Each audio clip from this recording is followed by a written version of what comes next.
Hi friend, ನಾನು Veda. Welcome to Vedavathi log. ಈ ಉಡ್ತಟ್ಟಿ ಅಂತ ಮಾಡಿದ್ವಿ ಅಂತಂದಲ್ಲ, 15ನೇ ತಾರೀಕು ಹುಣ್ಣಿಮೆ ದಿನ ಮಾಡಿದ್ದಿದ್ದು.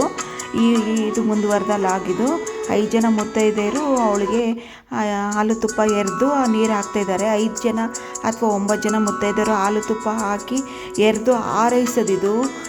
ಸುಖ, ಶಾಂತಿ, ನೆಮ್ಮದಿ, ಯಶಸ್ಸು ಸಿಗಲಿ ಮಗುಗೆ ಅಂತ ಎಲ್ಲರೂ ಮುತ್ತೈದೆಯರು ಹಾರೈಸೋದಿದು. ಇಂದಿನ ಜನ ಪದ್ಧತಿ ಎಷ್ಟು ಚೆನ್ನಾಗಿ ಮಾಡಿದಾರಲ್ವ.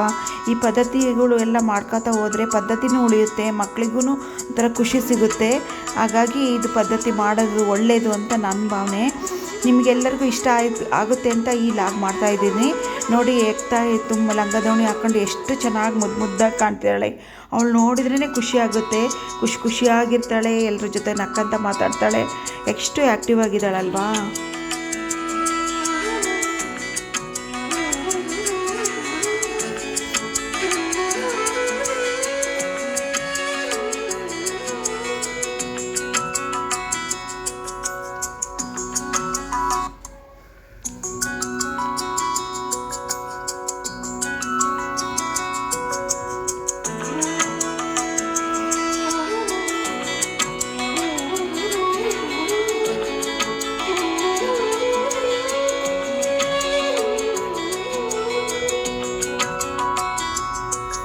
ಲಂಗ ದೋಣಿ ಆಯಿತು. ಈಗ ಸೀರೆ ಉಡಿಸಿ ದೇವ್ರಿಗೆ ಕೈ ಮುಗಿಸಿ ಎಲ್ಲರೂ ಆರತಿ ಮಾಡೋಣ ಅಂತ ಕೂರಿಸಿ ಉಡಿ ತುಂಬಿ ಆರತಿ ಮಾಡೋಕ್ಕೆ ದಂಡೆ ಹಾಕ್ತಿದ್ದಾರೆ ನೋಡಿ.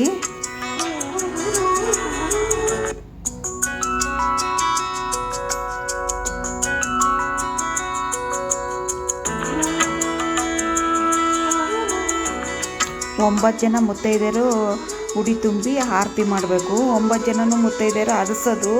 ಕಳಸ ಅರಿಶಿನ ಕುಂಕುಮ ಇಟ್ಟು ಕಳಸ ಬೆಳಗಿ ಉಡಿ ತುಂಬಿ ಆರತಿ ಮಾಡೋದು ನೋಡಿ. ದಂಡೆ ಹಾಕ್ಕೊಂಡು ಎಷ್ಟು ಚೆನ್ನಾಗಿ ಕಾಣ್ತಿದ್ದಾಳೆ.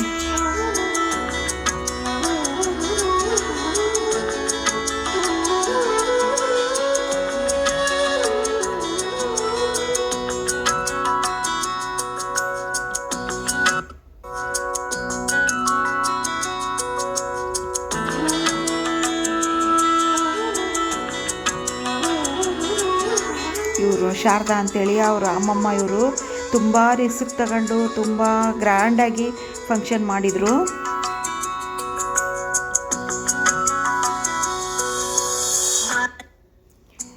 ಉಡಿ ಭಾರ ಆಗುತ್ತೆ ಅಂತ ಹೇಳಿ ಕೆಳಗಿಳಿಸಿ ಸಕ್ಕರೆ ಹಚ್ಚಿನ ಉಡಿ ತುಂಬ್ತಾ ಇದ್ದಾರೆ ಇವರು, ಅವರ ಅಜ್ಜ ಅಜ್ಜಿ.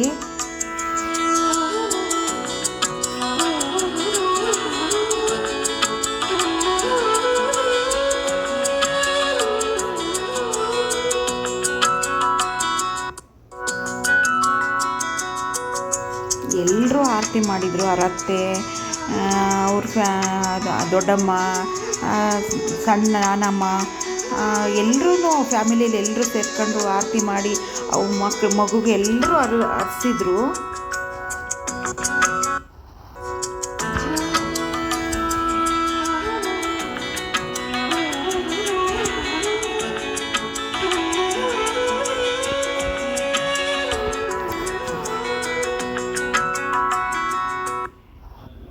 ಮಂಡಕ್ಕಿನೂ ಉಡಿ ತುಂಬ್ತಾರೆ. ಆ ಮಂಡಕ್ಕಿನ ಎಲ್ಲ ಮಕ್ಕಳಿಗೂ ಹಂಚಬೇಕು, ಒಳ್ಳೆಯದು ಅಂತೇಳಿ ಅಷ್ಟೇ. ಎಲ್ಲರನ್ನು ಖುಷಿಯಾಗಿ ನೋಡಿ ಎಷ್ಟು ಸಂಭ್ರಮದಿಂದ ಎಲ್ಲರೂ ಆರತಿ ಮಾಡಿದ್ವಿ. ಅರಿಶಿನ ಕುಂಕುಮ ಹಚ್ಚಿ ಅಕ್ಷತೆ ಕಾಳು ಹಾಕಿ ಮಗುಗೆ ಹಾರೈಸಿದರೆ ಎಲ್ಲರದ್ದು ಆಶೀರ್ವಾದ ಮಗುಗೆ ಸಿಗುತ್ತಲ್ವಾ.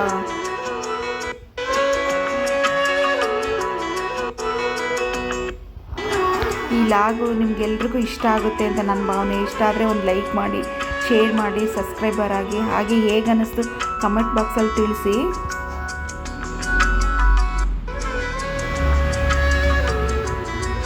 ಅವಳದು ಬರ್ತಡೇ ಇತ್ತು. ಆ ಬರ್ತಡೇನೂ ನೋಡಿ ಎಷ್ಟು ಚೆನ್ನಾಗಿ ಸಂಭ್ರಮದಿಂದ ಆಚರಿಸ್ತಾ ಇದ್ದೀವಿ.